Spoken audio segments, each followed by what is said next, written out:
はい、こんにちは。今日はね、潜水艦やっていきたいと思います。前回入手した資材を持って、もともと作業場所にしてた第3本拠地に帰りたい。ということで、行ってみましょう。まず、ここには広い浅瀬があるので、この辺を作業場所にしようかな。っていうか、胴体に使うプラスチックを持ってきてなかったな。プラスチックは水にギリギリ浮くので、水上と水中を移動する乗り物にはちょうどいいです。で、水中を移動するものとしては、以前作った水中モーターで実績があるとはいえ、こいつは単身で使うことしか想定してないのと、あと船を回収した時に一時的にスクリューをつけてたことがあるんだけど、こいつぶっ壊れて飛んでっちゃったんだよねで、これまでの経験で分かってることとしては、回転するものには反作用が発生する。この反作用を抑える方法はいくつかあって、これまでは主に腕力で押さえつけるか重量で押さえつける方法をとってるんだけど、今回は2つのモーターの反作用で打ち消すってな方法をとってみます。ここで使うのが公式ディスコードから拝借した両軸荷積みモーター。反対側から軸を生やしていって逆回転できるように改造してあるやつですね。片方は時計回りでいいので普通のモーターでもいいんだけど、重量バランスとかが変わりそうなので同じものを使います。で、スクリューも胴体と同じくプラスチックで作ります。以前は同じ大きさに切るのが難しかったんだけど、今は設計図に登録することで簡単に同じ大きさのものが複製できますね。あと、角度を固定するジョイント部分もとりあえず過去の作業で使ったものを複製してます。これは何に使ったのかよく覚えてないし角度は後で調整し直してるんだけど、とりあえず正確な大きさのブロックとして使ってますね。で、スクリューは前方向に進む力を強くしたいので縦長の形で組み立てます。角度は左右対称に作りやすいっていう理由もあって45度で作ってます。よし、ひとまず形になったので動作確認。いざ。一応動いてはいるんだけど、本当はスクリューがある方向を前にしたかったので向きを間違ってますねこれね、ちゃんと考えながら作ってるつもりなんだけど、だいたいいつも回転方向間違うんだよねはい、スクリューの角度を反対にしてもう片方のスクリューも作りました。よし、いざ。無人なので怪しい動きはしてるんだけど一応大丈夫ですね。浅瀬に弱いのは想定内だし、浅瀬に引っかかった時はスクリューで地面を叩いて方向転換できる動きも一応想定通りにできてます。動作確認のために適当に浮きをつけたのが裏目に出てるのかな。外した方がマシか。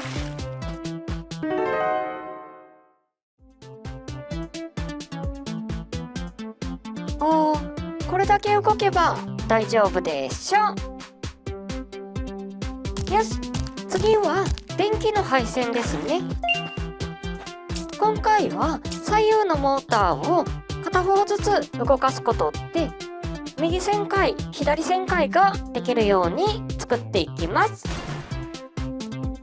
ひとまずこの左右のスティックを倒すことで左右それぞれと両方同時の動きを実現できました。ものすごく操作性は悪いんだけど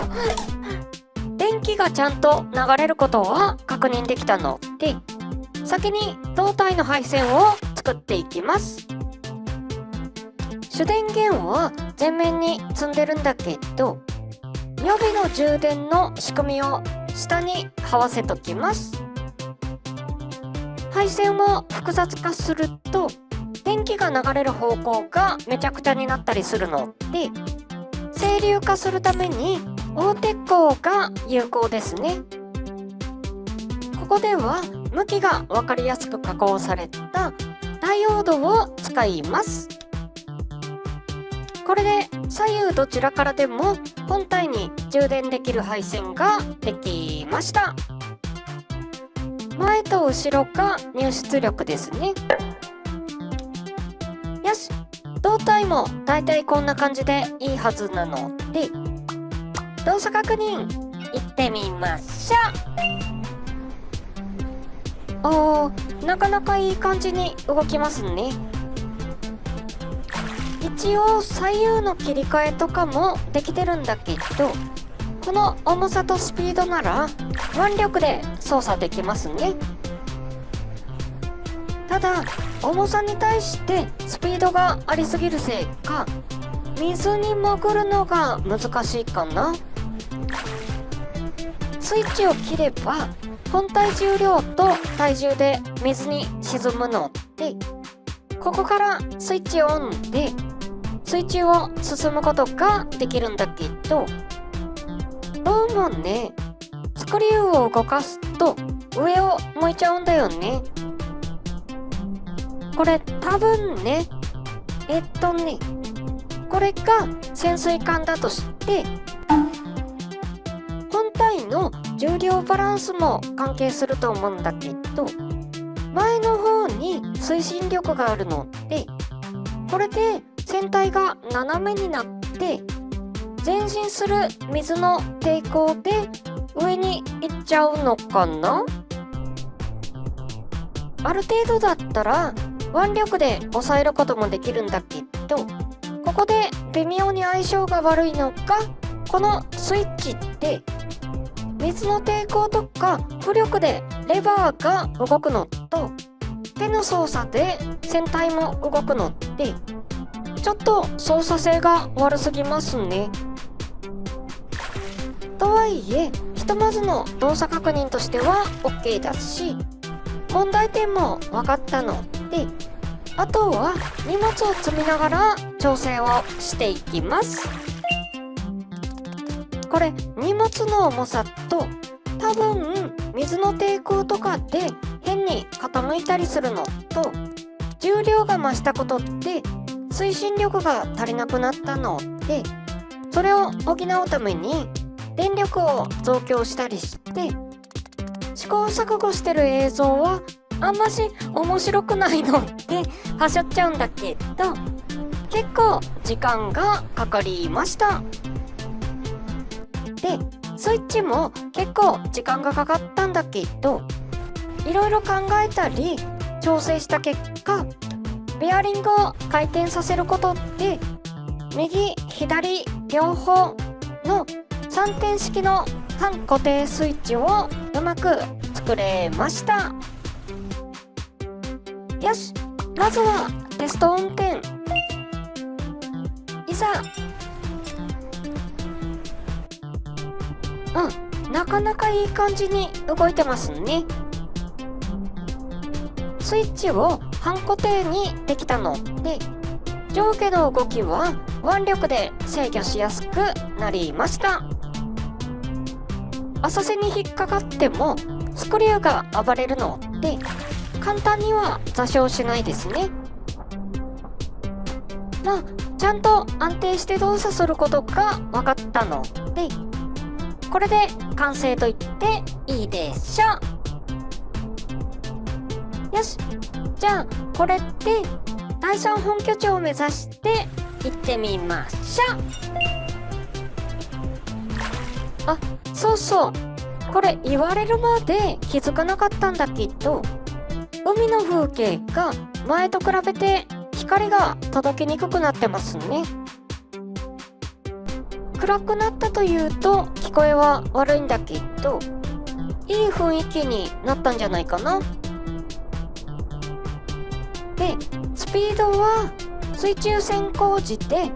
時速約10キロ。速くもなく遅くもなく乗り物として扱いやすいチューニングにしてます。それはそうと、よく使ってる本拠地って言葉、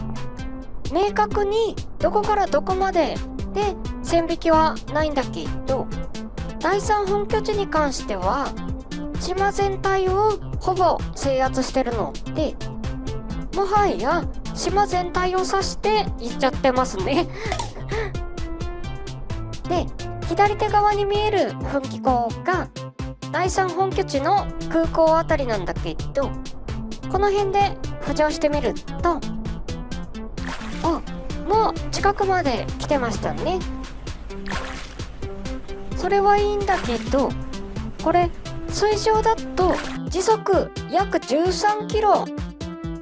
水中潜航よりも速いですね持論では空気よりも密度が高い水をかいた方が速いと思ってて、今回はその実験も兼ねてたんだけど、水中だと抵抗が大きくなるので、そのデメリットの方が大きくなるのかな。まあこれはこれでいい実験データにはなったので、よしとしましょう。で、海上基地は細い柱で立ってて、あれをへし折ると面倒なことになるのであとは引っ張って持っていきましょうか。よし、これで無事に帰還することができました。ということで潜水艦やってみたわけなんだけど、いかがだったでしょうか。もしかしたらね、宇宙が実装されたこの時期になんで海って思ってる方もいるかもしれないんだけど、 NASA の宇宙飛行士訓練では水中訓練なんてのもあって、無重力に近い状態で訓練するってなカリキュラムもあったりするみたいです。まあ今回は旅行練習みたいな感じだったんだけど、上下の動きとか慣性で進む動きとかが若干宇宙っぽい感じはあったかな。で、ちょっとね、外装なんかはもうちょっと凝ってもよかったんだけど正直荷物の重量バランスとか水の抵抗が難しくって諦めちゃったってのはありますね。とはいえご覧いただいた通り実用に頼る動きはしてたし、こいつは単独で運用するというよりかは、いやその話は置いといて、ひとまず新兵器を持ち帰ったことだし、第3本拠地ではある程度燃料を作ることもできるので、いよいよこいつの出番かな。ということで次回はロケットエンジンやっていきたいと思います。はい、じゃあ今日はこの辺でバイバーイ。